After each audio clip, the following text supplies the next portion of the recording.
Before we get into today's episode, we just want to take a moment to acknowledge the tragic accident yesterday involving 6 people that were killed among the Tuscarawas Valley High School area. Our deepest condolences and sympathies go out to those affected as well as their families.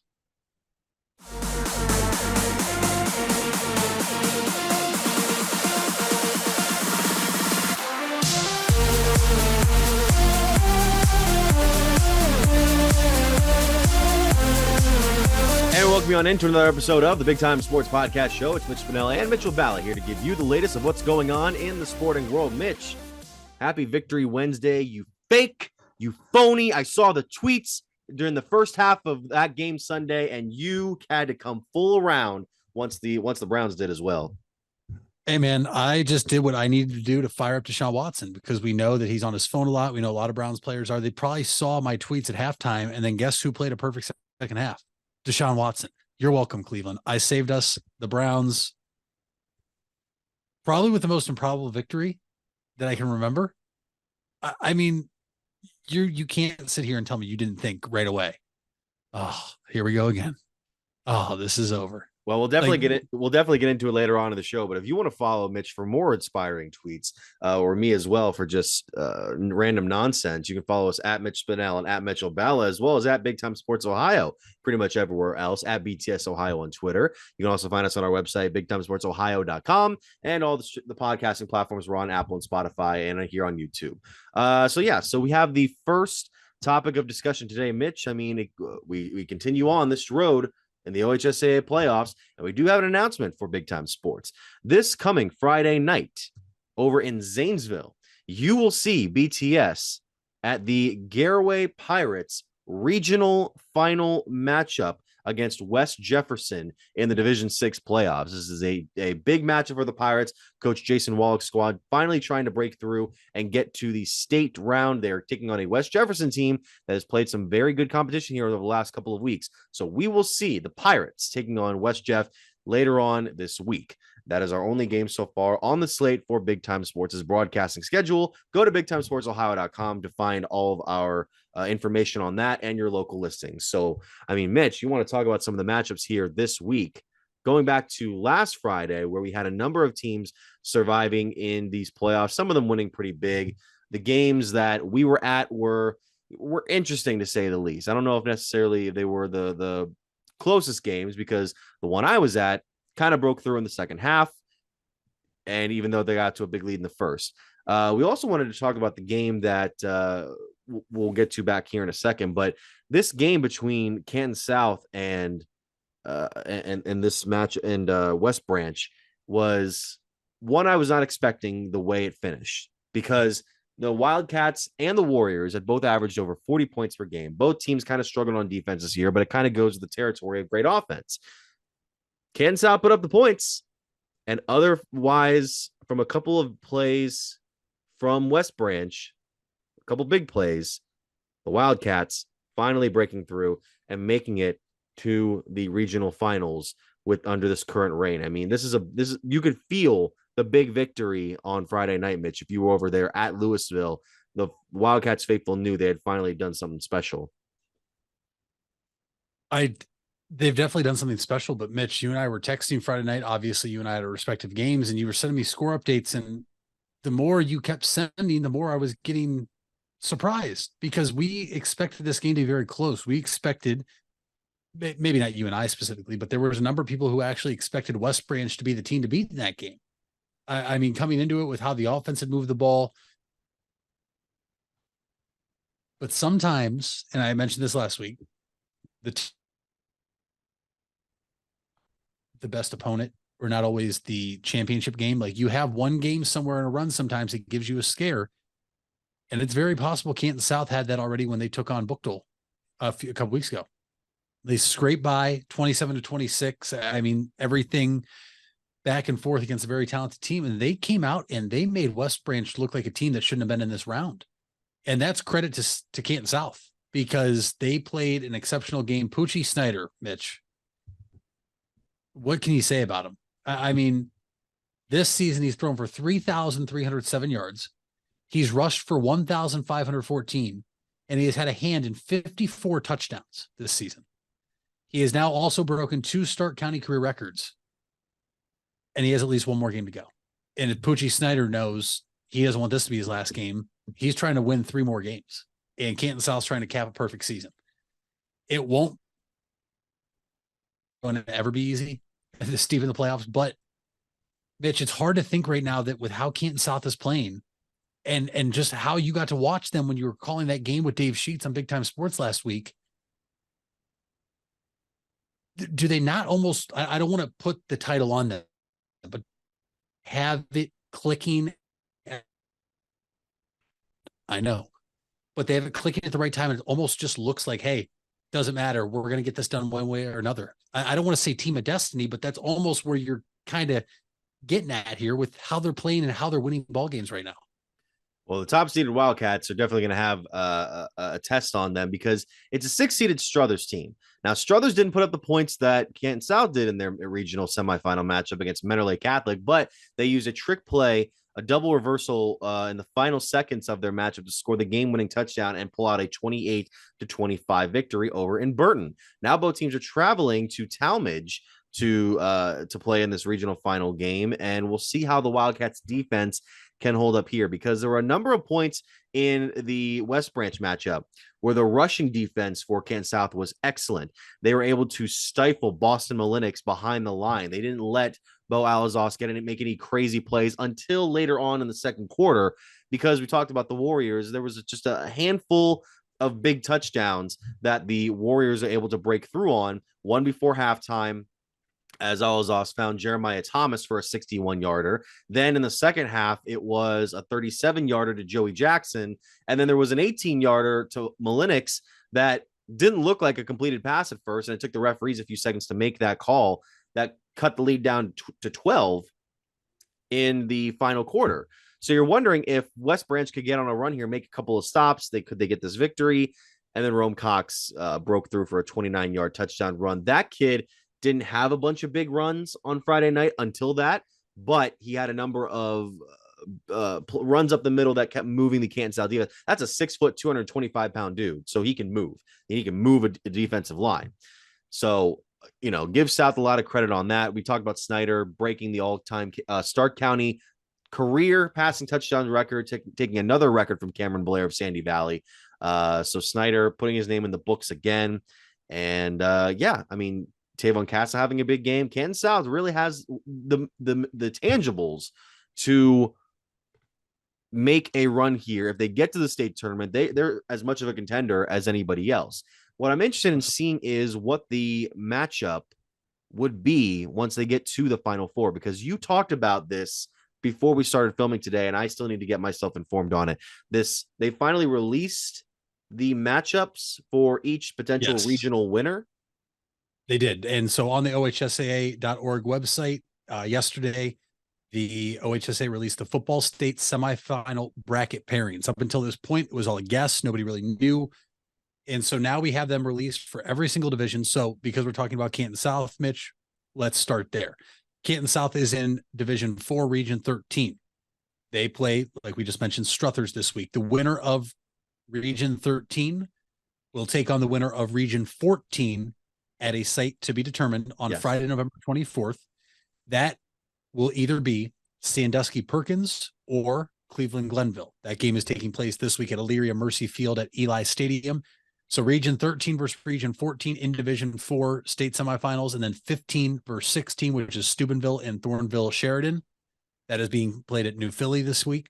And then Region 16 is the Southern region. That's Kettering Archbishop Alter versus Cincinnati, Wyoming. So of those 8 teams, 4 of those teams are going to advance to the state semifinals after this Friday, Mitch. We know where Canton South, who they would possibly be playing should they get past Struthers. We have a couple of connections in this whole Division 4 bracket. Number one, New Philadelphia is going to host the Big Red, who ended up beating Indian Valley 42 to 35. The Braves were a 13 seed going up against the number one team in the region, and we're down. And the Braves were down 42 to 21 at one point, but they scored a couple of late touchdowns, weren't able to convert on the onside kick at the end. So Steubenville able to get a victory. Reno Sakachia's squad moving on. They will take on, as you mentioned, Struthers. That's going to be an interesting matchup there. The Region 14 final between top seeded Perkins and second seeded Glenville. I mean, they're both coming off wins against good teams. Perkins beat Millersburg West Holmes 38 to 21 over at Marion Harding. Glenville scored 50 points against Shelby, 50 to 14 over in Elyria. So these are two teams that we know can score. They'll beat up on each other this coming Friday. And then I don't know, once you get to see South in that potential matchup, if they move on in the regional final, who knows what'll happen in a potential state semifinal matchup at a site to be determined.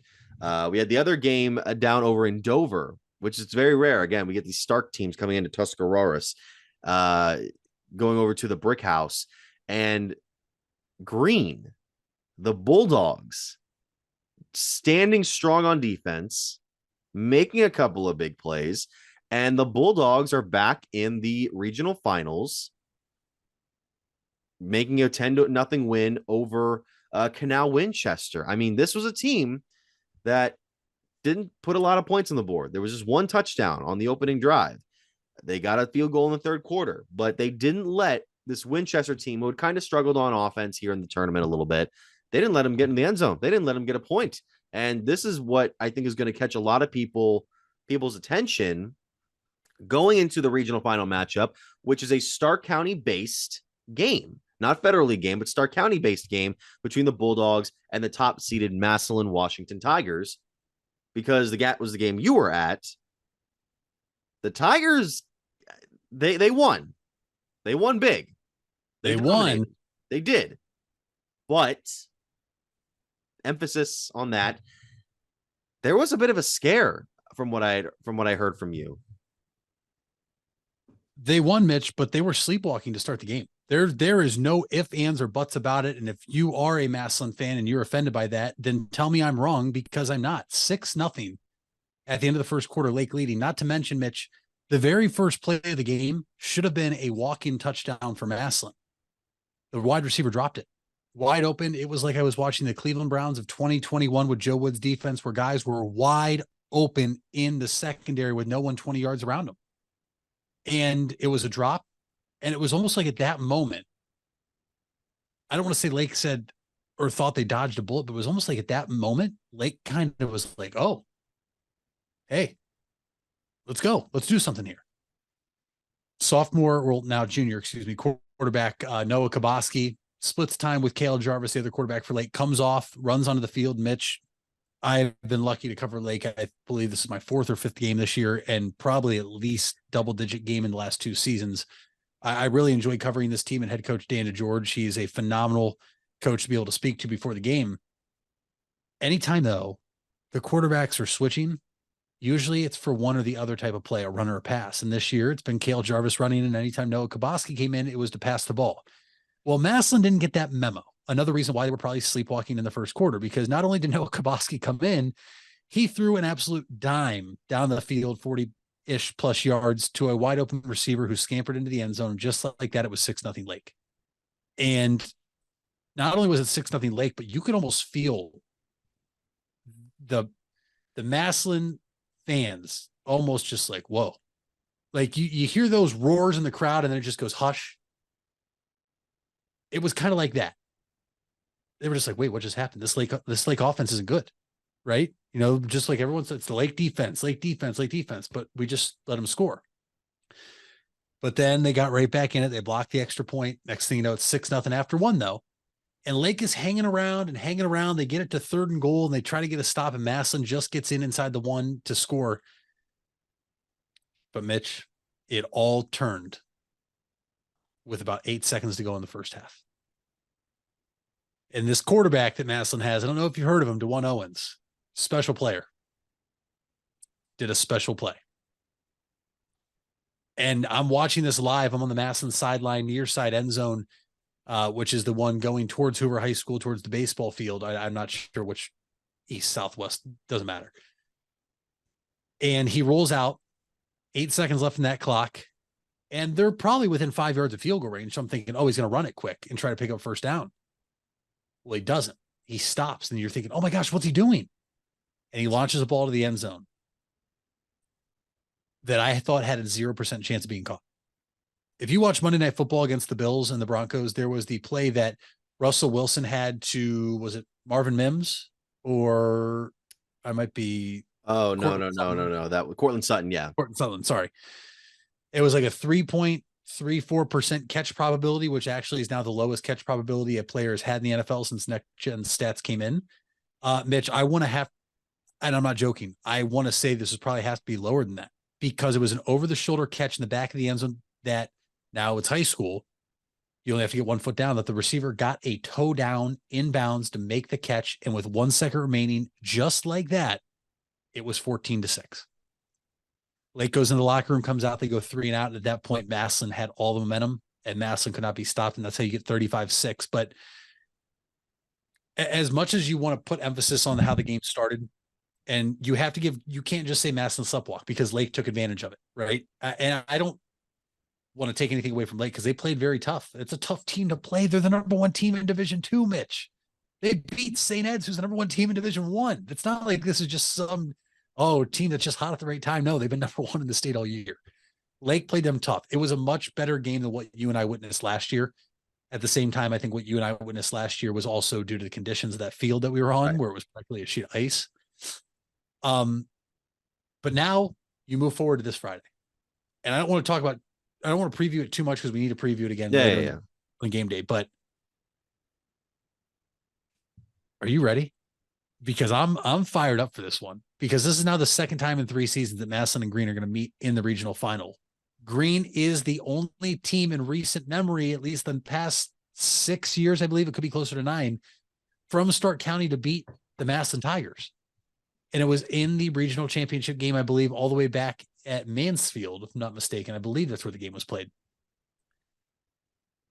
And Green is just playing their best football at the right time. That's why this game is so intriguing to me, Mitch, because you have this top team in Massillon, and there's nothing I'm taking away from them.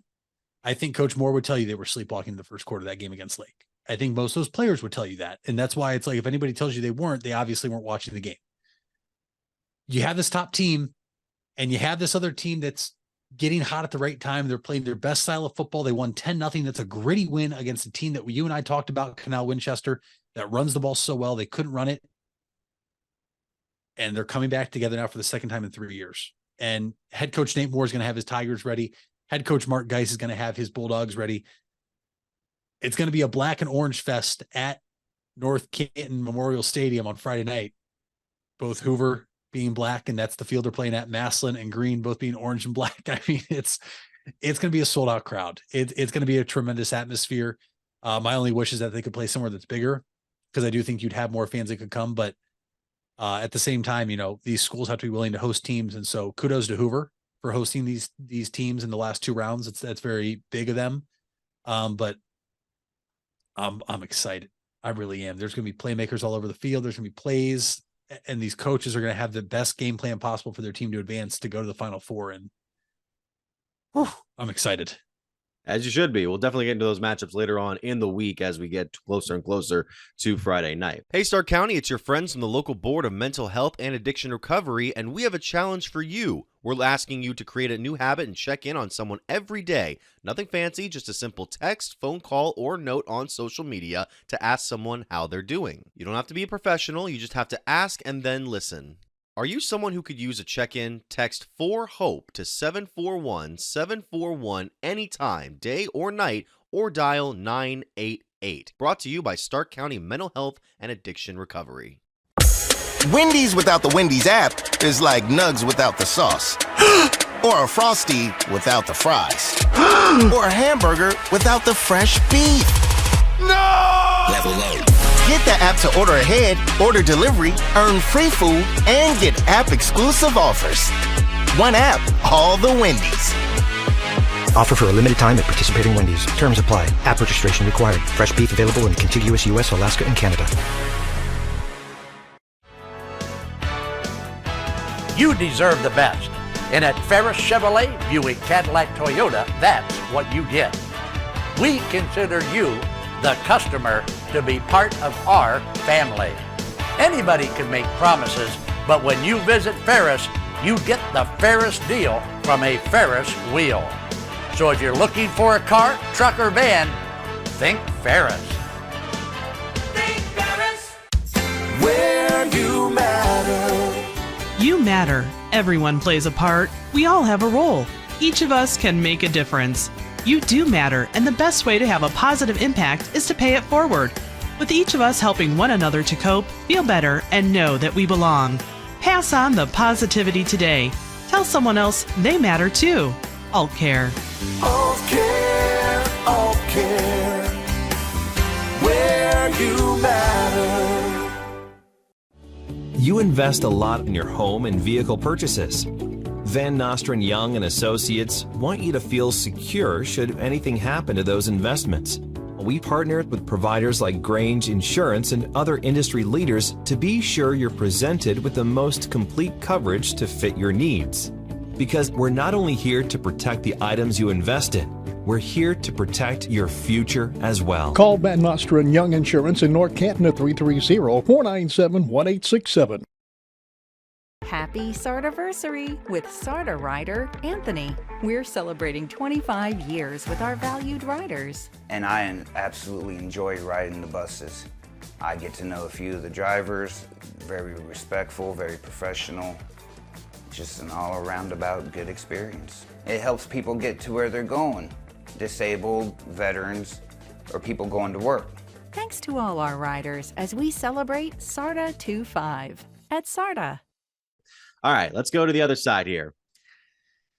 I'll take back what I said about you being a fake fan, because that was a game in which you felt like the other shoe was about to drop throughout the entire second half on Sunday, especially when you get the game-breaking play, Greg Newsome getting that interception to get you back in it, then miss the extra point, and you're thinking, oh, it's like what happened last year with the Jets, and this is where I think part of the national stage is really starting to take notice now of the Cleveland Browns, because it could have been so easy to pack it in after that opening pick six, like in the Pittsburgh game. It could have been so easy to have all those penalties, all those mistakes, all those fumbled punts. Just let it eat you alive.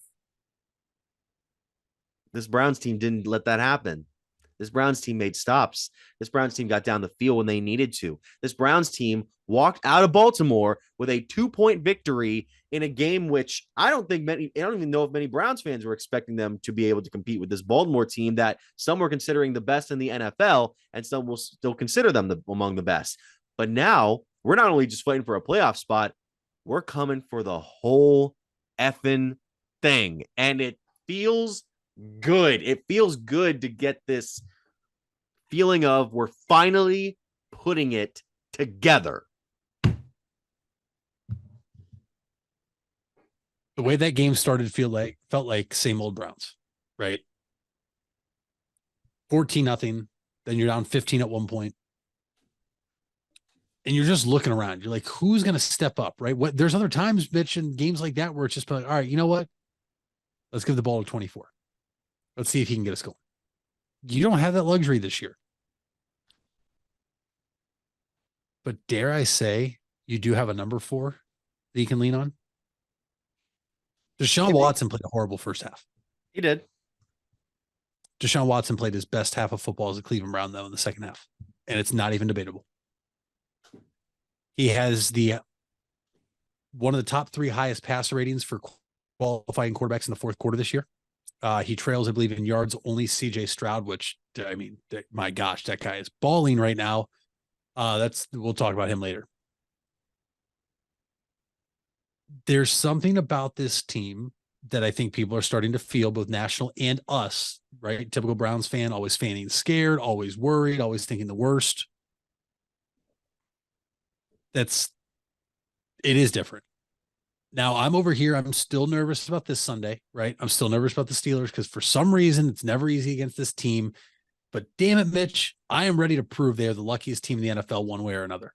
Okay. I'm ready to come out and absolutely blow them out, or I'm ready to come out and lose on some fluke type crap, because that'll just show everybody how Browns are one win away and a potential Ravens loss this week away from being first place in the AFC North. When is the last time we've had that opportunity through 11 weeks? I don't know if it's ever happened for us since they've been back in 99. Because think about it, 2020, got a wild card spot. We didn't win the division. Really, our division hopes were slashed as soon as we lost to the Pittsburgh Steelers in Pittsburgh that first game we played them that year. Right. I mean, it's very interesting, but what I will say is I'm trying to pull it up right here. If the Browns beat the Steelers and the Bengals beat the Ravens, Browns will be first in the AFC North. One of the crazier thing, though, Mitch, is we can do better than that. Because the Browns beat the Steelers, the Bengals beat the Ravens, and the Eagles beat the Chiefs. The Cleveland Browns will be tied for first place in the AFC. Not the AFC North, not a wild card. The Cleveland Browns will be on that graphic that you see on social media every week about the updated playoff picture as the potential number 1 or 2 seed. When Nick Chubb went down in week 2, did you even think that was possible? Because I sure didn't. I thought this team was done for. And it's hard to not, I can't really blame myself for thinking that. But all of a sudden, you look at some of these wins. The defense is, in fact, legit, right? We know that now. You look at some of these wins, you look how Thor's playing all of a sudden, you look at some of these other players stepping up. And I think the turning point in that Baltimore Ravens game, Mitch, was 1 of 2 plays. David Njoku catching that little pass and then getting hit and driving defenders for 14 plus yards. Yeah. The entire Cleveland Browns pushing Jerome Ford. And I don't know if you saw this. He was physically picked up in that pile. If you go back and you watch Jerome Ford's run where the entire Browns come to push him and you watch the feet, you will see his feet leave the ground at some point.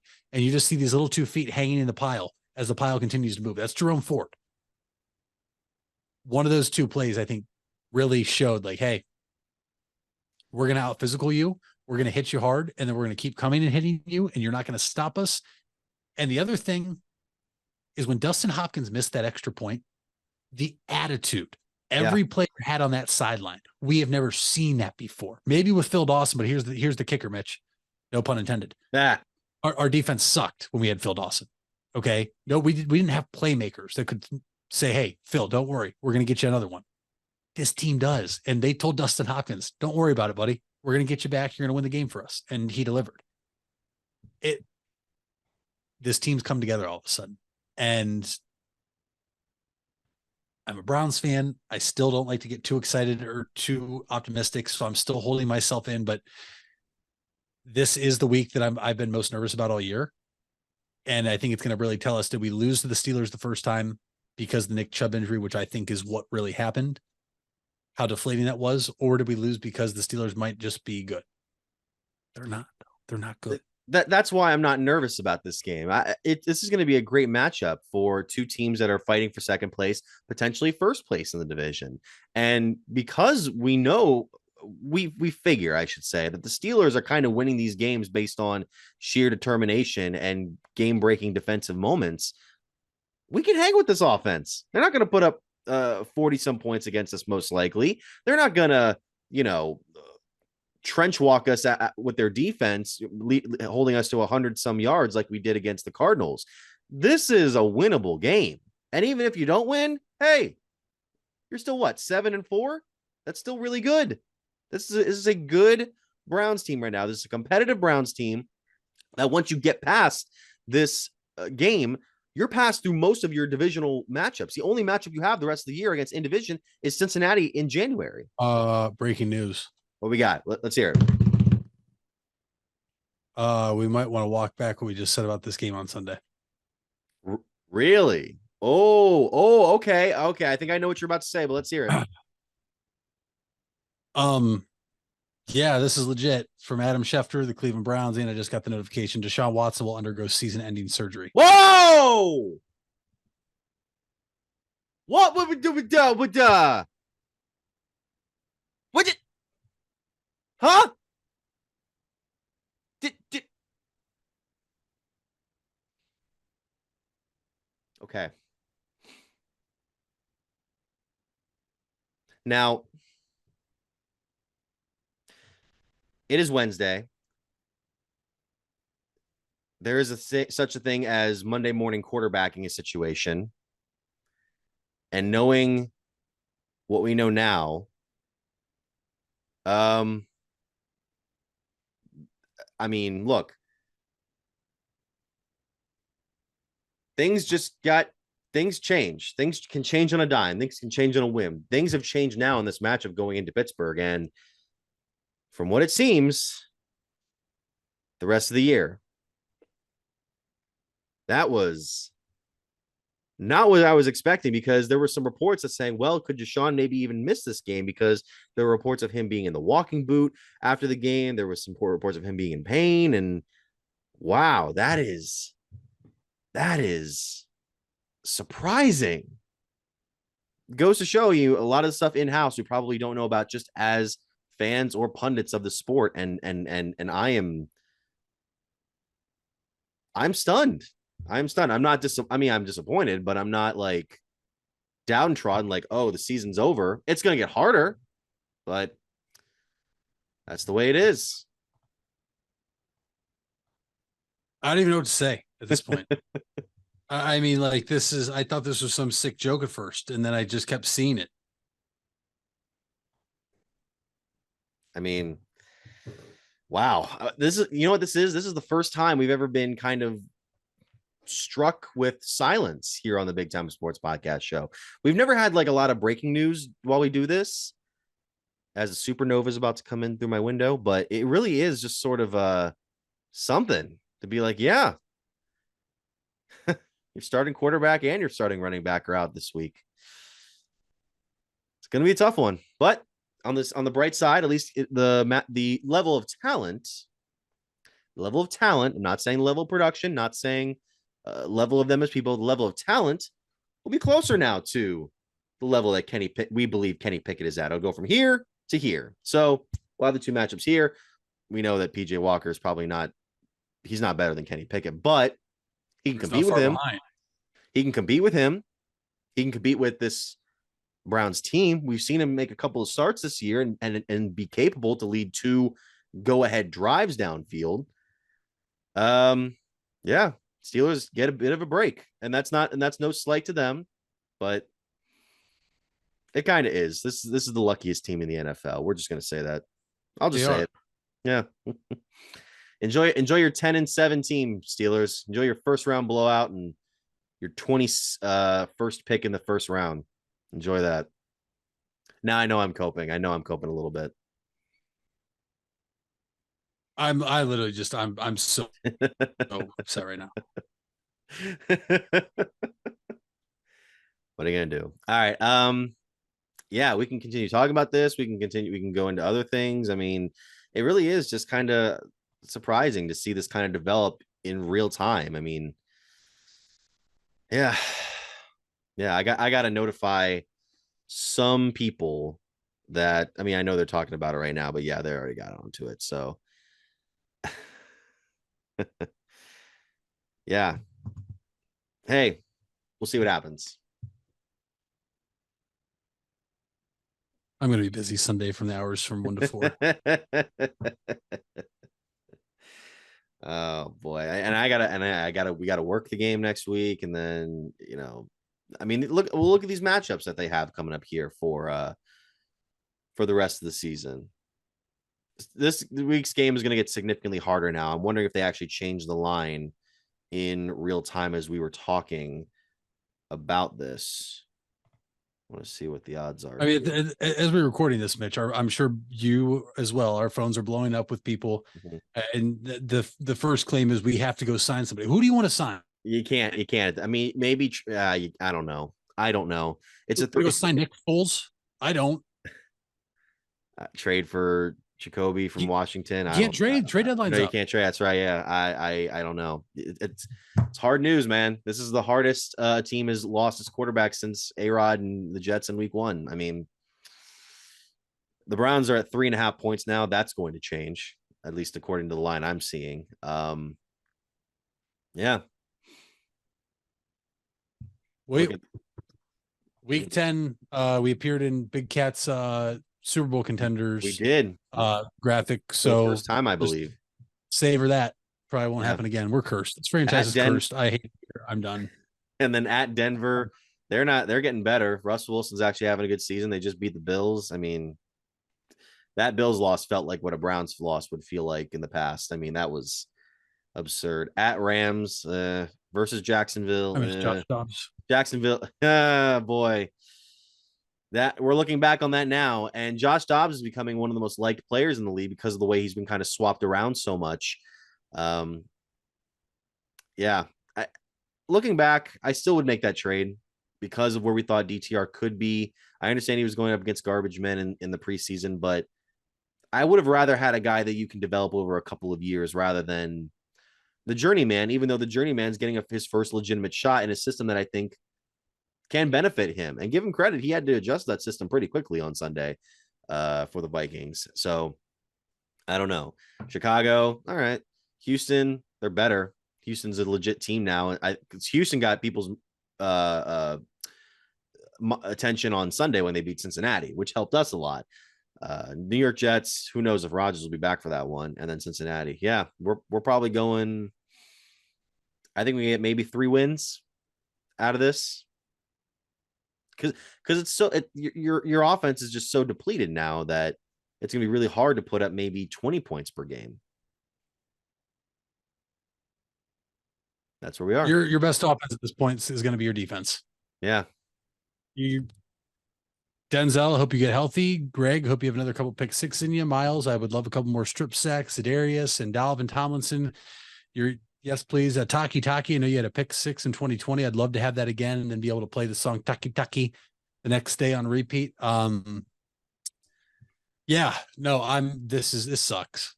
Straight up, this sucks. This is why I hate being a Browns fan. This is why I can't get too optimistic after wins and I can't get too low after loss. This is just, it's not even believable. It's unexpected. He suffered it in the first half and played through it in the second half. Alerted the staff after the game of a new discomfort in his shoulder. They had an MRI and immediately he met with Browns head physician James Voos at University Hospitals Medical Center. And they determined the injury will require immediate surgical repair to avoid further structural damage.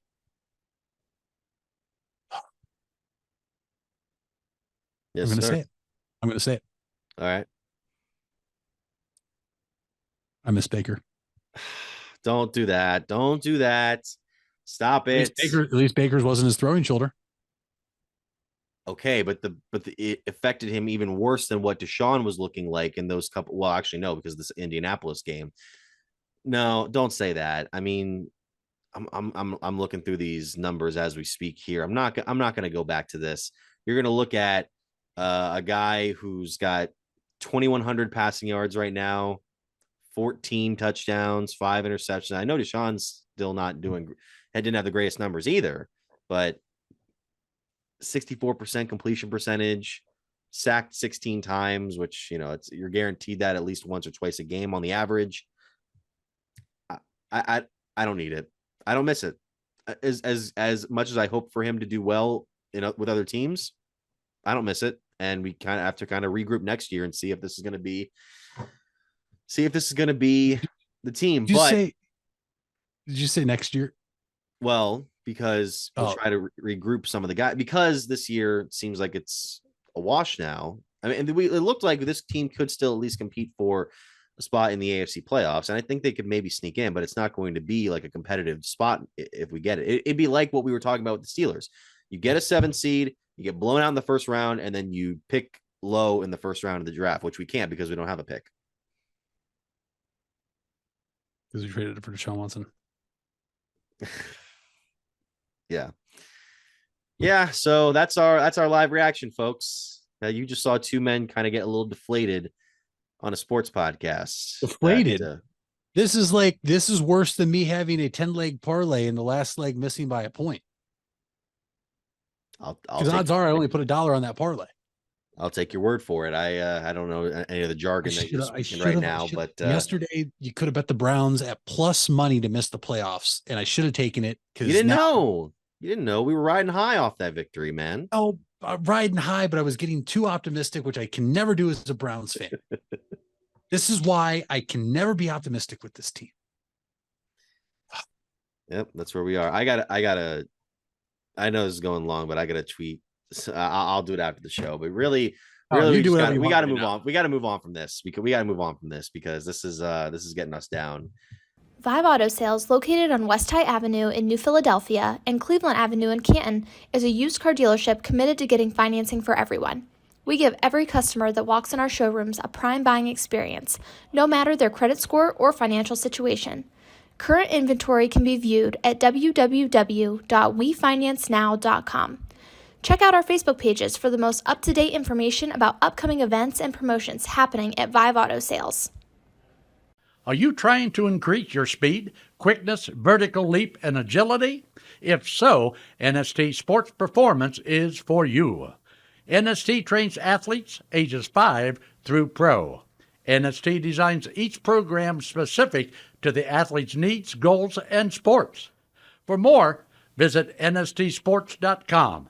Locations in North Canton and New Philadelphia. It's nstsports.com. If you're looking for a new or pre-owned car or truck, why not see the Parkway Auto Group? Parkway is a special group of automotive experts with 8 brands to satisfy your needs. Come see the difference at the Parkway Auto Group on Commercial Parkway in Dover. 8 brands and 1 family. It's Parkway Auto Group. The Furby Electric Supply Company has bright ideas for your home. Save money by converting to energy-efficient electrical products or add ambiance with beautiful lighting features. It begins with a professional consultation and a visit to the Furby Lighting Showroom. Then certified Furby contractors complete your project right and on time. Since 1934, 4 generations have built a reputation of quality and trust, and they offer emergency services too. Just visit Furby.com. That's F-U-R-B-A-Y. The Furby Electric Supply Company. It takes a lot of practice to have a winning team. Alban Title has over 100 years of combined experience handling real estate, title, and escrow transactions. They serve Tuscarawas, Stark, Carroll, Harrison counties, and more. So choose Alban Title for your next home refinance, sale, or purchase. They'll get it done quickly and professionally. Contact Alban Title at 330-334-5800 or visit their website albantitle.com. Let them put their experience to work for you. We all have 206 things in common. Our bones keep us up and moving. And we at Cleveland Clinic Union Hospital care about every single one of them.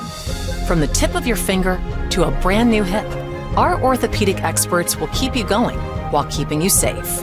For every break and breakthrough, for every bone and joint, for every care in the world. Get the care you need when and where you need it. Visit unionhospital.org. Fall is in the air and part-time career enhancement courses at Buckeye Career Center are on the horizon. Registration is now open for Introduction to Beekeeping, Basic Small Engine Repair, and Sign Language. These part-time offerings run on Tuesday evenings and begin in November. Let Buckeye Career Center help you learn a new skill or advance your current skill set. Call 330-339-2288 for more information or to reserve your seat in one of these or our other part-time classes. Have you checked in on someone yet today? This is your reminder. A simple text, call, or message. You don't have to be a professional to check in. You just have to ask and listen. Are you someone who could use a check-in? Dial 988 24 hours a day, 7 days a week. A message from Stark County Mental Health and Addiction Recovery. Well, hey, you got what you wanted. Ohio State's no longer the #1 team in the country, which is nice for you, I guess. I didn't ask for all this today. I did. It really didn't. And to be fair, the Ohio State thing, I'm fine with. I'm not saying like, oh, like how could they possibly move us down? We beat an unranked team. Georgia beat a ranked team, and the styles are pretty similar. Georgia blew out Ole Miss. Ohio State blew out Michigan State pretty much in the first half. It was on autopilot in the second half. So if you're going to put Georgia there, I'm fine with it. Georgia's kind of been the consensus number one team over the last 2 seasons.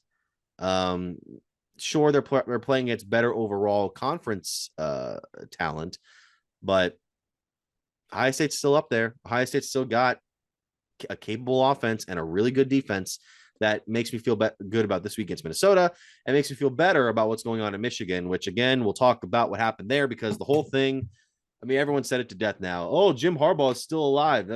Whatever. But it's crazy how kind of like overcooked that felt, you know.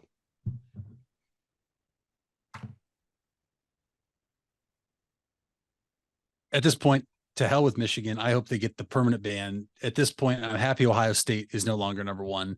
It was only going to be a matter of time. As soon as you saw that Georgia was playing a ranked team, you knew that the committee wants the number one. At the same time, I think this also tells you the committee doesn't want Ohio State, Michigan playing each other for the second time this year, assuming that if Michigan would have been a 2 seed or 3 seed and Ohio State's the 1, you probably would have assumed as long as it's a close game, the winner goes to 1, the loser goes to 3 or 4. Almost you can pretty much guarantee that now with the loser of that game in here in 2 weeks is going to be out of contention completely of the college football playoff. But I mean, listen, Kyle McCord played his best game this past week. I think from start to finish, he played his best game. I think his best moment was the drive against Notre Dame this year. Marvin Harrison Jr., if he is not in New York for the Heisman Trophy presentation, then it is the biggest travesty to happen in college football this year. You want to take the best players. He is the best player in college football this year. I'm not saying he needs to win it because he's a wide receiver. It's very hard for wide receivers to win it. I understand that. But if he is not there, that is college football dropped the ball. The voters dropped the ball. Anybody that has a vote that can send people there, it need to be investigated immediately for not putting the best players there in a spot to succeed. Okay, that part's over because he should be there regardless. Yeah, there were some people saying that Michigan should have jumped Ohio State as well because they beat Penn State this week. And to be fair, like it's a ranked team, yes, but I would say Ohio State played better against Penn State than Michigan did. Michigan didn't throw the ball after midway through the second quarter, which is crazy. Yeah, no, they didn't. That's such a BS thing. Okay, cool. Guess what? You know why they're still behind Ohio State? Because Ohio State has 2 top 10 wins at the time. Michigan has 1 ranked win altogether. And they beat the team that we kind of exposed as not that this is not the team to usurp Ohio State and Michigan. The passing game's still not there. The offense in general just still kind of struggles. Defense is still solid, but Drew Allar's got to grow a little bit before he can compete with these big boys. And listen, I know he's at a Big Ten rival school. I will never actively root for him to be successful against Ohio State, but he looks very overmatched right now, and that's just putting it nicely. And Mitch, I don't know if it's fair to put it all on him because there's been one constant right now in a lot of these losses over this year and the past number of years. Okay. And it's James Franklin. Yep, I knew it. I knew you were going there. Penn State has been quite honestly, Penn State's been the 3rd best team now, probably for the past, how long we want to go? We want to say 6-7 years back to 2017, maybe. They've been the 3rd best team of the Big Ten. You know why they're the 3rd best team of the Big Ten? Because they can't beat the top 2 teams of the Big Ten, which are Ohio State and Michigan. I believe he's only beaten both of them once. Yes. Ohio State won. I remember. I can't remember if he's beaten Michigan. I feel like he has. I think yes. I think he did the clip that's always viral of Michigan having to burn a timeout to start the game when the crowd was going nuts. I think they beat Michigan that night. He is I could be wrong there. He is 4-16 combined against Michigan and Ohio State, 3-17 against top 10 opponents, but pretty solid record among other Big Ten schools. Well, that's the thing, though. He can have the solid record all he wants, but is he accomplishing what their goal is every year to win the Big Ten championship? He's not, and that's what is eventually going to, And I'm not calling for his job. Okay, I'm not a Penn State fan. I hope they keep him at this point because Ohio State beats him every year. But at some point, Mitch, until he can get over that hump, which I have to imagine he's running out of time here. He's been there for how long? Since I believe, what was it, 20, whatever Bill O'Brien left. So that was like, what, 2014, 15? So he's been there for almost 8 years, 8 full seasons. He has not. It's only gonna be a matter of time unless he gets something figured out. And Drew Allard was a top ranked recruit. Ohio State went after him. Okay, let's not sit here and act like he is this bad quarterback. Ohio State went after him late. He went to Penn State because they were one of the first schools to go after him. He liked Penn State. There's no harm in that whatsoever. He looks overmatched, and I also think that it's the coaching. There's something right now that Penn State cannot figure out how to beat Ohio State or Michigan, or heck with them for the most part. Mitch, there's two sides of this. When was a better time they were going to have to beat Michigan other than this past Saturday? On the other side, when was a time Michigan was going to be more fired up to play Penn State? Right. You look at the game plan in the second half, Michigan barely threw the football. Penn State should have stacked that box and said, you're going to have to throw the football to beat us. And they didn't. And if they did, they couldn't stop them. And I can't give credit to Michigan because I just refuse to say that because I hate that team. But at the same time, the acting head coach, the interim head coach is the offensive line coach and the offensive coordinator. He knew what he was doing. He knew what he had to do to play to his team's strengths. And Michigan did what they had to do.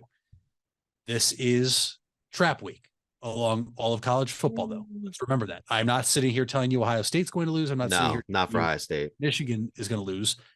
There will probably be one team somewhere in college football this week, Mitch, that I have to venture will slip up somewhere because it typically happens every year. This is the week. My gosh, I don't even know who I was looking at the other day. It wasn't Alabama because typically I always make this joke and it's Alabama, but it wasn't Alabama. They're playing Chattanooga. They're not losing. Oh, no, that's what I mean, though. There are teams that play way lesser opponent, but it was Alabama. Gosh, I joke about it so much that I was actually right this time. There's so many big college programs that typically save this week as their bye week where they invite these other schools that you would typically see in the first 4 weeks of the season to come down. Alabama is the epitome of that because they played these teams that I didn't even know had college football programs. Now, Chattanooga, yes, I do know they have a college football program, but they won't lose. But there are other teams in there. And I don't have the schedule in front of me, and I'm not going to because I have Twitter fresh about all this Deshaun Watson news still. I have to imagine, Mitch, there's going to be somebody in there that's playing an unranked opponent, either home or on the road, before they have a big rivalry game next week, and they will slip up. It's just what happens. Teams can't stay focused. Teams look ahead. Teams underestimate opponents. The question is, how high will that team be ranked currently? Because I don't see Georgia losing. I don't see Ohio State losing. I don't see Michigan losing.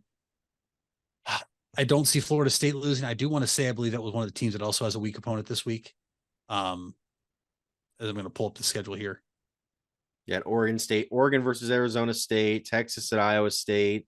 Yeah, that's maybe the closest that I can think of. Maryland against Michigan. I'm not seeing any of these being spoilers to what's supposed to be a great final week in the playoff matchups. Yeah, I'm not seeing it. If you're also just joining us, Deshaun Watson has been ruled out for the season for the Cleveland Browns. That is not a joke either. We record this show, right? It's not live. Well, just in case somebody's just joining the episode now, maybe I don't know, dude. This is just I am not here right now. You're festering in another place right now. I get that. I gotta get my video out here, and there we go. All right, so these memes I have here are just undefeated. By the way, you have a whole thing of memes. I do too. If you're a person who stores memes in your camera roll and you have a dedicated folder, shout out to you, man. Especially if you just have the entire folder labeled Browns like I do. Oh, I had one here. This is that's what I don't love about the labeling is that even if I label them, there's still a ton of them and I have to sift through a bunch of them just to find the one that I want. Have you checked in on someone yet today? This is your reminder, a simple text, call, or message. You don't have to be a professional to check in. You just have to ask and listen. Are you someone who could use a check-in? Dial 988 24 hours a day, 7 days a week. A message from Stark County Mental Health and Addiction Recovery. Wendy's without the Wendy's app is like Nugs without the sauce. Or a Frosty without the fries. Or a hamburger without the fresh beef. No! Level up. Get the app to order ahead, order delivery, earn free food, and get app-exclusive offers. One app, all the Wendy's. Offer for a limited time at participating Wendy's. Terms apply. App registration required. Fresh beef available in contiguous U.S., Alaska, and Canada.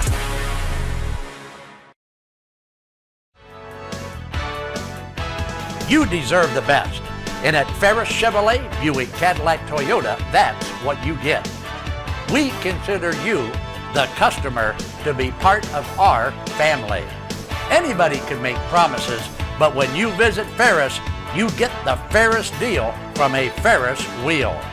So if you're looking for a car, truck, or van, think Ferris. Think Ferris. Where you matter. You matter. Everyone plays a part. We all have a role. Each of us can make a difference. You do matter, and the best way to have a positive impact is to pay it forward. With each of us helping one another to cope, feel better, and know that we belong. Pass on the positivity today. Tell someone else they matter too. Alt Care. Alt Care, Alt Care. Where you matter. You invest a lot in your home and vehicle purchases. Van Nostrand Young and Associates want you to feel secure should anything happen to those investments. We partnered with providers like Grange Insurance and other industry leaders to be sure you're presented with the most complete coverage to fit your needs. Because we're not only here to protect the items you invest in, we're here to protect your future as well. Call Van Nostrand Young Insurance in North Canton at 330-497-1867. Happy Sardiversary with Sarda rider Anthony. We're celebrating 25 years with our valued riders. And I absolutely enjoy riding the buses. I get to know a few of the drivers, very respectful, very professional. Just an all-around about good experience. It helps people get to where they're going, disabled, veterans, or people going to work. Thanks to all our riders as we celebrate Sarda 25 at Sarda. You need to remodel your bath? You need JR Bath Company. Trust in the quality of JR Bath. It's fast, it's safe, and it's affordable. Call today at 1-800-664-2284 or go to jrbath.com. All right, what else we got to talk about, Mitch? The Cavs and how bad they are? Not the Cavs this week. I know they lost again, but we're not going to talk about them until next week. Guardians DFA'd Cal Quantrill, which surprised me. It surprised me too.